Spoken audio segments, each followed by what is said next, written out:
আসসালামু আলাইকুম। সংবাদে আপনাদের সবাইকে স্বাগত জানাচ্ছি। আমি ফিরোজ তোহা। শুরুতেই আরবে কেবলস সংবাদ শিরোনাম। আন্তর্জাতিক বাংলা সংবাদে আপনাকে স্বাগত। এই মুহূর্তে আমাদের হাতে এসেছে বিশ্বের গুরুত্বপূর্ণ আপডেট সংবাদ, এরপর বিস্তারিত। প্রথমেই জানাবো, পারস্য উপসাগর থেকে এক ফোঁটা তেলও রপ্তানি হতে দেবে না ইরান। যুক্তরাষ্ট্র এবং ইরানের মধ্যে চলছে নজিরবিহীন কঠোর বাণিজ্য যুদ্ধ। এই যুদ্ধে ইরানকে একরকম একঘরে করে রাখার চেষ্টা করছে যুক্তরাষ্ট্র। তবে ইরানও সাফ জানিয়ে দিয়েছে, যদি ইরান তেল রপ্তানি করতে না পারে তাহলে মধ্যপ্রাচ্যে অর্থাৎ সৌদি, কাতার, কুয়েত, বাহরাইন সহ যেসব রাষ্ট্র রয়েছে যুক্তরাষ্ট্রের বন্ধুরাষ্ট্র, সেসব দেশ এক ফোঁটাও তেল রপ্তানি করতে পারবে না। ইরান সবকিছু প্রতিহত করবে। এরপর জানাবো, সৌদির তেলবাহী জাহাজে ব্যালিস্টিক ক্ষেপণাস্ত্র হামলা। লোহিত সাগরে সৌদি আরবের একটি তেলবাহী জাহাজে ব্যালিস্টিক ক্ষেপণাস্ত্র দিয়ে হামলা চালানোর দাবি করেছে ইয়েমেনের ইরান সমর্থিত গোষ্ঠীর যোদ্ধারা। আজ হুতিদের সামরিক মুখপাত্র এক বিবৃতিতে জানিয়েছেন, সৌদি আরবের মালিকানাধীন আমজান নামের তেলবাহী জাহাজটি সৌদি উপকূলীয় শহর ইয়ানবুর কাছে ব্যালিস্টিক ক্ষেপণাস্ত্র দিয়ে লক্ষ্যবস্তু করা হয়েছে। এদিকে আমার ছেলেকে হত্যার চেষ্টা করেছে ইরান, বললেন নেতানিয়াহু। ইরান তার এক ছেলেকে হত্যার চেষ্টা করেছে বলে বিস্ফোরক দাবি করেছেন ইসরায়েলের প্রধানমন্ত্রী বেনিয়ামিন নেতানিয়াহু। তবে কথিত এই হত্যা চেষ্টা কিভাবে বা কখন করা হয়েছিল সে বিষয়ে কোনো বিস্তারিত তথ্য দেননি তিনি। এমনকি তার দুই ছেলের মধ্যে কাকে লক্ষ্য করে এই হত্যা চেষ্টা করা হয়েছিল সেটিরও স্পষ্ট ধারণা দেননি নেতানিয়াহু। এবারে জানাবো, যুক্তরাষ্ট্র আবারও হারবে, নতুন নিষেধাজ্ঞার পর ইরানের কঠোর হুঁশিয়ারি। মার্কিন যুক্তরাষ্ট্র ইরানের উপর ইকোনমিক নিষেধাজ্ঞা জারি করেছে। এই নিষেধাজ্ঞা জারি করার পরই নতুন করে ইরানের পক্ষ থেকে পাল্টা কঠোর হুঁশিয়ারি দেওয়া হয়েছে। ইরানের পক্ষ থেকে যুক্তরাষ্ট্রকে উদ্দেশ্য করে জানানো হয়েছে যে এই যুদ্ধে যুক্তরাষ্ট্র পুরোপুরি হেরে যাবে। তারা আসলে কোনো কিছুই করতে পারবে না। যুক্তরাষ্ট্র পুরোপুরি ফেঁসে গেছে। তারা এই মুহূর্তে ইরানের বিরুদ্ধে কোনো কার্যকর পদক্ষেপ গ্রহণ করতে পারছে না যুক্তরাষ্ট্র। তারা একটি ব্যর্থ রাষ্ট্রে পরিণত হচ্ছে বলে জানিয়েছে ইরানের বিপ্লবী গার্ড বাহিনীর সদস্যরা। এবং সর্বশেষ জানাবো, চাঁদাবাজি সংবাদ প্রকাশের পর রাজধানী ঢাকার বাবুবাজার ব্রিজের নিচে পার্কিং বন্ধ হয়ে গেছে।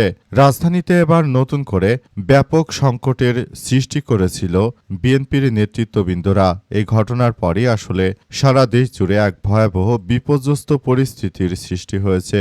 অবস্থা এতটাই বেগতিক আকার ধারণ করেছে যে সবকিছু একদম ধ্বংসস্তূপে পরিণত হচ্ছে। এখন বাবুবাজারের নিচে বিএনপির সন্ত্রাসী চাঁদাবাজরা, তারা মূলত সেখানে দেখা যাচ্ছে যে তারা পার্কিংয়ের কথা বলে তারপর সেখান থেকে চাঁদা তুলত। উক্ত বিষয়টি আসলে নষ্ট করে দিয়েছে সংবাদ বিজ্ঞপ্তির পরই সেখান থেকে চাঁদাবাজরা সরে গেছে। সারা দেশ জুড়েই চলছে বিএনপির এমন চাঁদাবাজি। তাদের এই চাঁদাবাজির ঘটনায় সারা দেশের মানুষ এখন অতিষ্ঠ হয়ে পড়েছে। প্রিয় দর্শক, এতক্ষণ শুনছিলেন সংবাদ শিরোনাম, এবারে বিস্তারিত। তবে তার আগে বন্ধুরা, অনুরোধ থাকবে এই সংবাদটিতে একটি লাইক দিন। এই চ্যানেলে আপনি নতুন হয়ে থাকলে আমাদের সংবাদটি দেখতে দেখতে চ্যানেলটি সাবস্ক্রাইব করে রাখুন। কমেন্ট করে বন্ধুরা আপনার মূল্যবান মতামত জানিয়ে দিন আপনি বিশ্বের কোন দেশ থেকে বা বাংলাদেশের কোন স্থান থেকে আমাদের সংবাদটি দেখছেন এবং শুনছেন। আর বন্ধুরা, সংবাদটি আপনার সোশ্যাল মিডিয়া ফেসবুকে শেয়ার করে বন্ধুদেরও দেখার সুযোগ করে দিন। আজকের এই সংবাদ সম্পর্কে আপনার মূল্যবান মতামত কমেন্ট বক্সে কমেন্ট করে জানিয়ে দিন। আর বন্ধুরা, যেখানেই থাকুন দেখতে থাকুন আমাদের এই লেটেস্ট আপডেট সংবাদ। এবারে বিস্তারিত। পারস্য উপসাগর থেকে এক ফোঁটাও তেল রপ্তানি করতে দেয়া হবে না, ইরানের কঠোর হুঁশিয়ারি। মার্কিন যুক্তরাষ্ট্রকে কঠোর হুঁশিয়ারি দিয়েছে ইরান জানিয়েছে যে পারস্য উপসাগর থেকে অর্থাৎ সৌদি আরবের যেসব মিত্র রাষ্ট্র রয়েছে তাদের এক ফোঁটা তেলও রপ্তানি করতে দেবে না ইরানের বিপ্লবী গার্ড বাহিনীর সদস্যরা। ইরানের পক্ষ থেকে আরও বলা হয়েছে যে ইরান তারা যেটা বলে সেটাই করে থাকে। কখনো যুক্তরাষ্ট্রের এই কার্যক্রমকে ইরান মেনে নেবে না। মধ্যপ্রাচ্যে যুক্তরাষ্ট্র যেসব রাষ্ট্রগুলোর সঙ্গে সম্পর্ক ভালো রেখেছে তাদেরকে এক ফোঁটা তেলও রপ্তানি করতে দেয়া হবে না বলে কঠোর হুঁশিয়ারি দেওয়া হয়েছে। অবস্থায় নতুন করে বিপাকে পড়েছে সৌদি আরব, কাতার, কুয়েত, বাহরাইন, ওমান সহ অন্যান্য রাষ্ট্রগুলো। তবে অবস্থার বেগতিক এতটাই খারাপ হচ্ছে যে সবকিছু একদম ধ্বংসস্তূপে পরিণত হচ্ছে। পুরো বাজার ব্যবস্থা ভেঙে পড়ার উপক্রম হচ্ছে। অবস্থা চলতে থাকলে নতুন করে সবাইকে আরও বেশি সতর্ক ও সাবধান থাকতে হবে। দেশটাকে এক ভয়াবহ বিপর্যয়কর পরিণতির দিকে ঠেলে দিচ্ছে বর্তমান জায়নবাদী সন্ত্রাসীরা বলে জানিয়েছে ইরানের বিপ্লবী গার্ড বাহিনীর সদস্যরা। তারা পুরোপুরি এই জায়নবাদী সন্ত্রাসীদের ধ্বংসস্তূপে পরিণত হওয়ার বিষয়ে জানিয়েছে।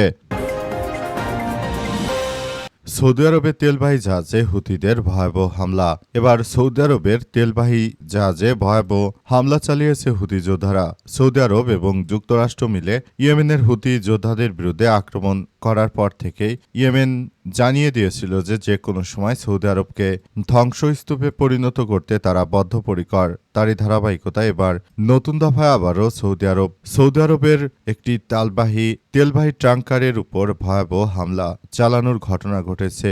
ইয়েমেনের হুতি যোদ্ধাদের নিয়ন্ত্রিত আল মাসিরা টেলিভিশনের এক বিজ্ঞপ্তিতে বিষয়টি নিশ্চিত করা হয়েছে। হুতিদের মুখপাত্র ইয়াহিয়া সারি তিনি জানিয়েছেন যে আমরা সৌদি আরবকে কোনো ছাড় দেব না। তারা যুক্তরাষ্ট্রকে সঙ্গে নিয়ে আমাদের উপর অবৈধভাবে যে বিমান হামলা চালিয়েছে তার প্রতিশোধ নিতে এই হামলা বলে জানা গেছে। মূলত সৌদি আরব এই মুহূর্তে তারা ব্যাপকভাবে আসলে তাদের এই কার্যক্রম চালানোর ক্ষেত্রে খুবই এক ভয়াবহ বিপর্যয়কর পরিস্থিতির মধ্যে পড়ে গেছে।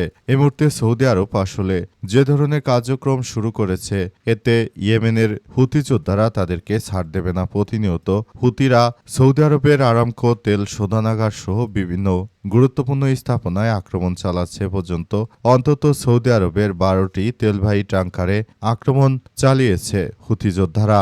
অবস্থা চলতে থাকলে নতুন করে আবার এক ভয়াবহ বিপর্যয়কর পরিস্থিতির সৃষ্টি হবে। এখান থেকে আসলে সবাইকে বের হয়ে আসা ছাড়ার কোনো বিকল্প নেই। আমার ছেলেকে হত্যার চেষ্টা করেছে ইরান, বললেন নেতানিয়াহু। ইরান তার এক ছেলেকে হত্যার চেষ্টা করেছে বলে জানিয়েছেন ইসরায়েলের প্রধানমন্ত্রী নেতানিয়াহু। তিনি আরও দাবি করেছেন যে তারা আমার সন্তানকে প্রায় হত্যা করে ফেলেছিল, কিন্তু সেখান থেকে কোনো মতে আমরা শেষ রক্ষা পেয়েছি বলে জানিয়েছেন নেতানিয়াহু আরও জানিয়েছেন যে হয়তোবা ইরানের হাতেই আমাদের শেষ নিঃশ্বাস ত্যাগ করতে হতো। তারা আমার পরিবার সহ সবাইকে এই আক্রমণের মধ্যে ফেলে দিয়েছিল। যুদ্ধটা এতটাই তীব্র বেগে ধারণ করেছিল যে অনেকে বলেছিল আমিও নাকি শেষ হয়ে গেছি, কিন্তু আমি শেষ হয়নি। আমি আসলে তাদের জম হয়ে আবার ফেরত এসেছি। নেতানিয়াহু তিনি একটি রাষ্ট্র টেলিভিশনে সব কথা জানিয়েছেন। এছাড়াও তিনি বলেছেন আমরা নতুন করে যেসব রাষ্ট্রগুলো উগ্রতা ছড়াচ্ছে এর মধ্যে রয়েছে ইরান সহ যেসব রাষ্ট্র রয়েছে তাদেরকে আমরা বলে দিতে চাই যে তাদেরকে আসলে কোনোভাবেই ছাড় দেয়া হবে না। ইরানকে আমরা দেখে নিব বলে হুঁশিয়ারি দিয়েছেন নেতানিয়াহু। তবে তার কোন ছেলে মৃত্যুর হাত থেকে ফেরত এসেছে সেসব কথা স্পষ্ট করে জানাননি নেতানিয়াহু। তিনি মূলত সবকিছু একদম অন্যরকমের এক কার্যক্রমের মধ্য দিয়ে নিয়ে গেছেন। তিনি মূলত সবকিছু এমনভাবে করতে চান সেটা আমাদের সবার জন্য খুবই এক বিপর্যস্ত ব্যাপার হিসেবে দাঁড়িয়েছে। নেতানিয়াহু নিজে মূলত সারা বিশ্বের মধ্যে এই যুদ্ধবিগ্রহ বাদিয়ে এখন তিনি এসব কথা বলছেন যে তার ছেলেকে নাকি হত্যা করতে উদ্ধৃত হয়েছিল ইরানের বিপ্লবী গার্ড বাহিনীর সদস্যরা, তবে তারা নাকি সেটিতে ব্যর্থ হয়েছে।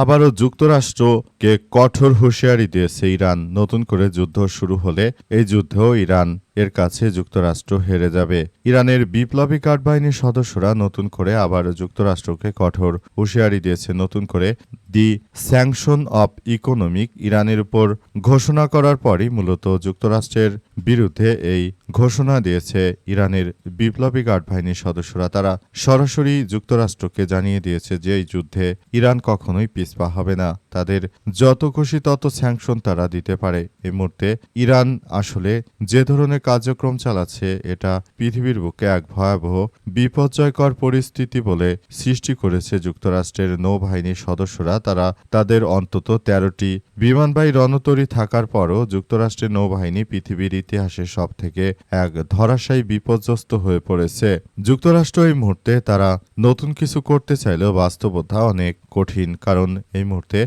ইরানের সঙ্গে তারা আসলে কোনো কিছুই করতে পারছে না। ইরানের কাছে তারা পুরোপুরি হেরে গেছে। যুক্তরাষ্ট্র আসলে এই মুহূর্তে পুরোপুরি হতাশার মধ্যে পড়ে গেছে। তারা এই মুহূর্তে কোনো কিছুই আসলে করতে পারছে না। যুক্তরাষ্ট্র তারা নিজেদের মতো করে এই ভয়াবহ বিপর্যয়কর কার্যক্রমগুলোকে খুব খারাপের ভাবে সৃষ্টি করে দিয়েছে। আসলে এটা আসলে চলতে পারে না। নতুন করে এই ভয়াবহ বিপর্যয়কর পরিস্থিতি থেকে আমাদের সবাইকে বাঁচতে হবে।